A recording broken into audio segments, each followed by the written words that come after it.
तिथं नेलं, लहानची मोठं केलं, लग्नाचा विषय मांडला. तिने नकार दिला, तिथून निघाली तर सप्तशृंगीच्या माहेरी त्याचं नाव आहे सिद्ध चंद्रवट. तिथपर्यंत तिनं 20 शक्तिपीठांना जन्म दिला. कालचा विषय सारांश. आज मनु माता कोण आहे? लक्षपूर्वक ऐका. आपण सर्व शिवशक्तीचे उपासक आहोत. आपण सर्व शिवशक्तीचे उपासक आहोत. आपलं कुळदैवत शिवशक्ती आहेत.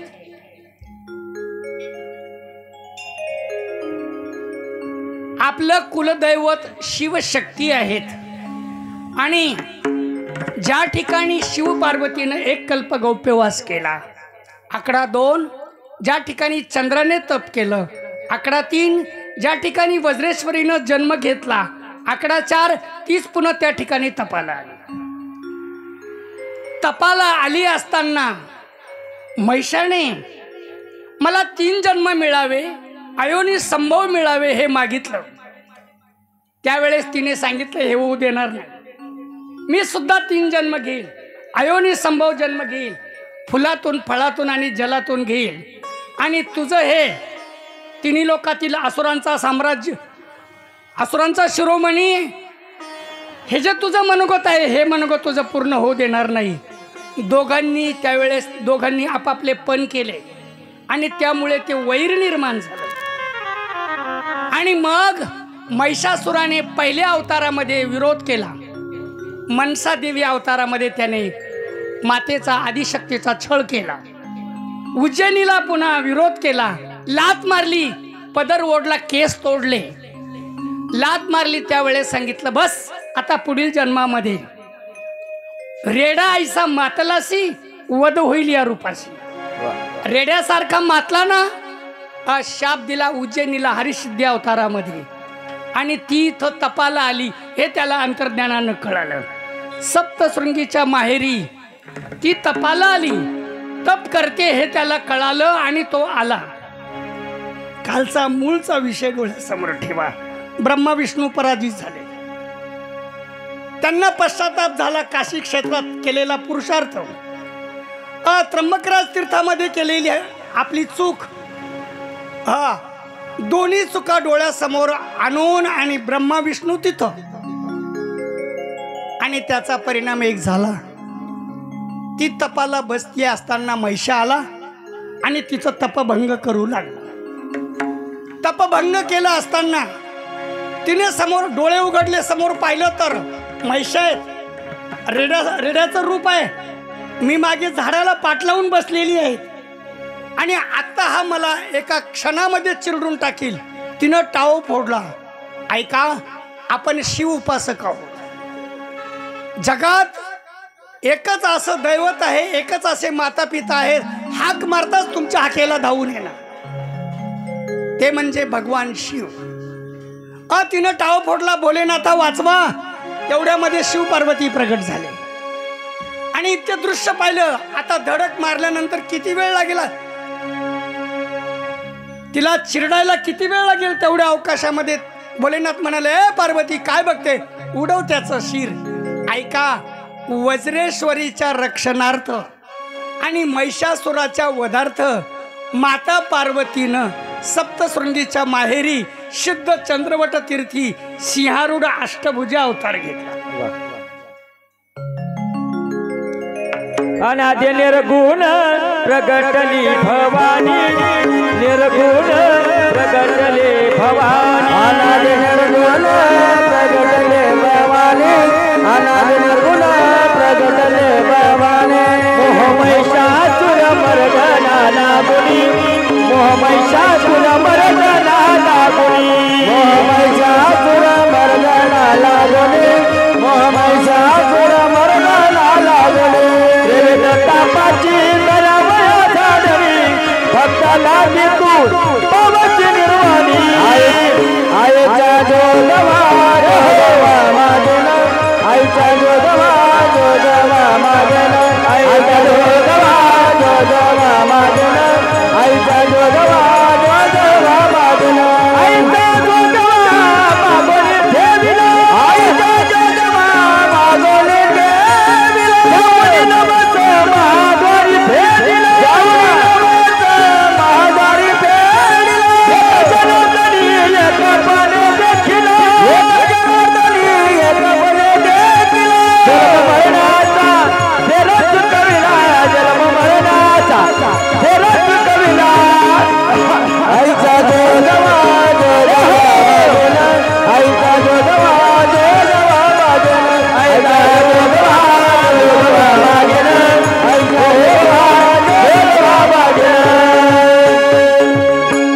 नमः पार्वती पते हर हर खर्चीला सप्तशृंगीच्या माहेरी शुद्ध चंद्रपट तीर्थी मातेनं सिंहारूढाष्टभुजा अवतार घेतला आणि मग दोघांचं मल्लयुद्ध झालं. ऐका, ब्रह्मदेवानं त्याला म्हणजे महिषासुराला 52 सिद्ध विद्या दिल्या होत्या. 52 प्रकारची शक्ती दिली होती. 52 म्हणजे मला अमरत्व प्राप्त व्हावं, मला त्रिभुवनात कुणी मारू नये, माझं जीवन या 52 शक्तिविद्यांनी कवच होऊन राहावं, अशा 52 सिद्ध विद्या शक्ती तीच आपली मनुमाता, तीच आपली मनुदेवी. 52 शक्ती विद्येची शक्ती म्हणजेच भगवान ब्रह्मदेवाने दिलेलं महिषासुराला वरदान तीच मनुमाता. हे लक्षात ठेवा.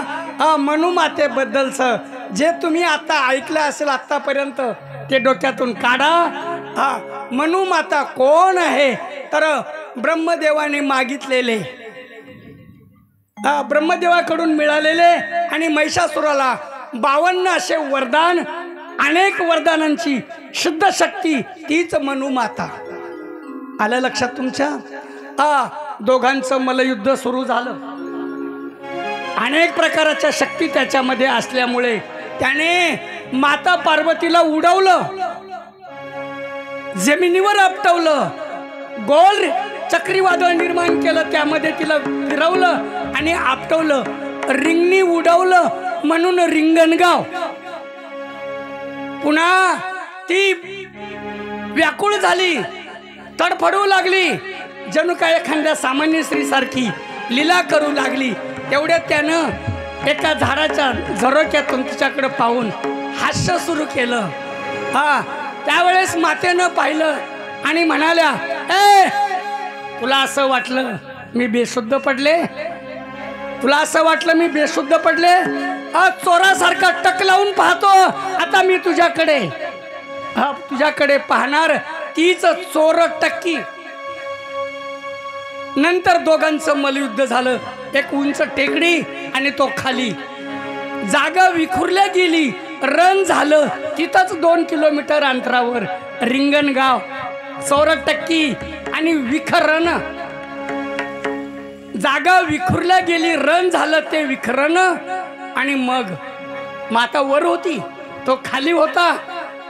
तेवढ्यात मातेनं वरून त्या मंत्रशक्तीनं एक त्रिशूळ काढायचा आणि त्याच्या सर्वांगामध्ये छिद्र पाडले. छिद्र पाडल्यानंतर तो विवळ झाला आणि त्याने ब्रह्मदेवाला विचारलं. त्यावेळेस विचारलं होतं, देवा, एखाद्या वेळेस अचानक देवांनी माझ्यावर जर असं षडयंत्र केलं आणि शस्त्रास्त्रांनी मला जर किनीत केलं, त्यावेळेस मी काय करू? सांगितलं, काही नाही, फक्त उलटी उडी घे. 52 हा मंत्र म्हण, उलटी उडी घे. सर्व अंगात पडलेले छिद्र एकच काय, तुझे हातपाय जरी तुझ्या देहा वेगळे केले असले तरी तू उलटी उडी घेतली की छिद्र बंद होतील आणि 7 पटीनं शक्ती वाढेल. तुटलेले हातपाय जोडतील, 7 पटीनं शक्ती वाढेल. म्हणून त्याने उलटी उडी घेतली. त्याप्रमाणे तसं घडलं.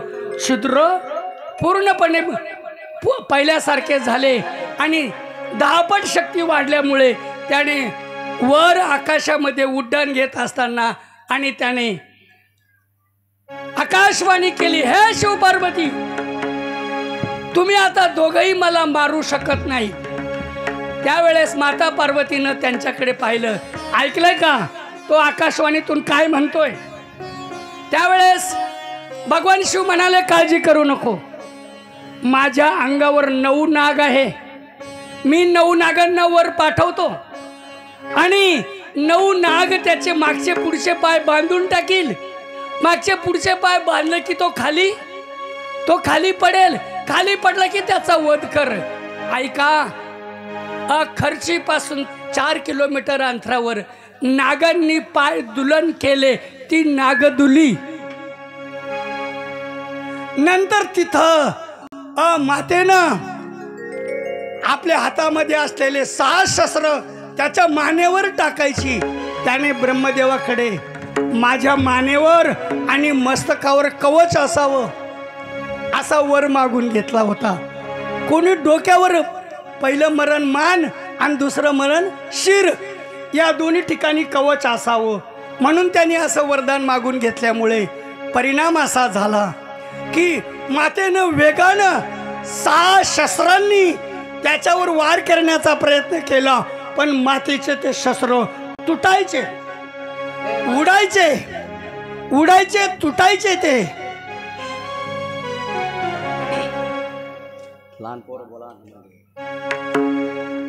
शस्त्र तुटायचे. शेवटी तिने भगवान भोलेनाथाची प्रार्थना केली की भोलेनाथा असं का म्हटले. त्याने आपल्या मानेवर आणि शिरावर ब्रह्मदेवाकडून कवच मागितलेलं आहे.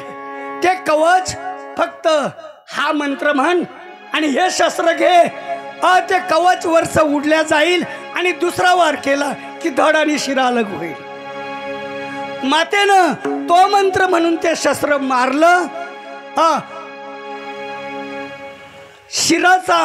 शिराचे जे कवच आहे, शिर आणि मानेचं जे कवच होतं ते उडाल्या गेलं. ऐका, ते उडून जिथं पडलं शिरसमणी, पारोळे तालुक्यामध्ये ते पडल्या गेलं. शिराचा मणी अर्थात मानेचं शिराचं कवच जिथं पडलं ती शिरसमणी.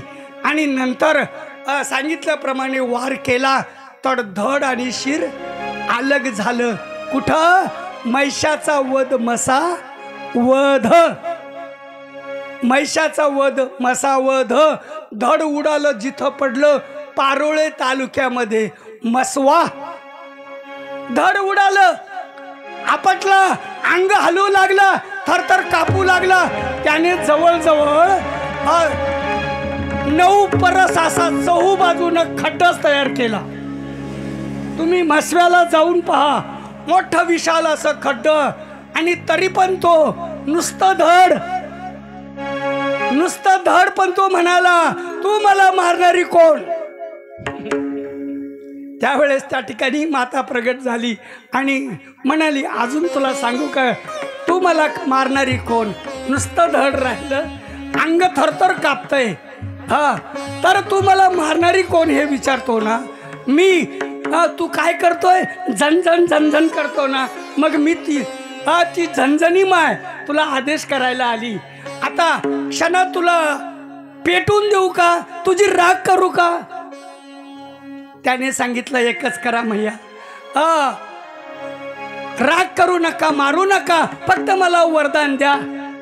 ज्या ठिकाणी माझं धड पडलं त्या ठिकाणी तो झणझणी अर्थात पार्वती आदिशक्ती रूपानं या ठिकाणी कायमचा वास करावा. म्हटले चालेल, तथास्तु. ऐका, महिषाचा वध मसावध. पण ज्या वेळेस धड आणि शिर अलग झालं त्यावेळेस ते शिर माणसासारखं बोलू लागलं. ऐकताय ना, महिषाचा वध. पण तो माणसासारखं बोलू लागला म्हणून मसावध म्हणजे वध म्हणजे बोलणे. तो माणसासारखं बोलू लागला म्हणून मसावध. आणि मग महाराज माता पार्वती चौताळली. तिकडं मसव्याला ही लीला, इथं ही लीला. मग ते शिर सारखं मातेला म्हणालं मी तुला जिवंत ठेवणार नाही, मी तुला या कर्माचा सूड घेईल असं म्हणत, आणि ते शिर एकदम घसरायचं, सोलत चालायचं आणि उड्या घ्यायचं. आणि तू मला मारणारी कोण. शिर सोलत चाले म्हणून शिर सोली. माता आडवी झाली. तिथं स्टँडवर भद्रकाली भवानी मंदिर आहे. मातेनं भद्ररूप घेतलं आणि आडवी झाली. त्याने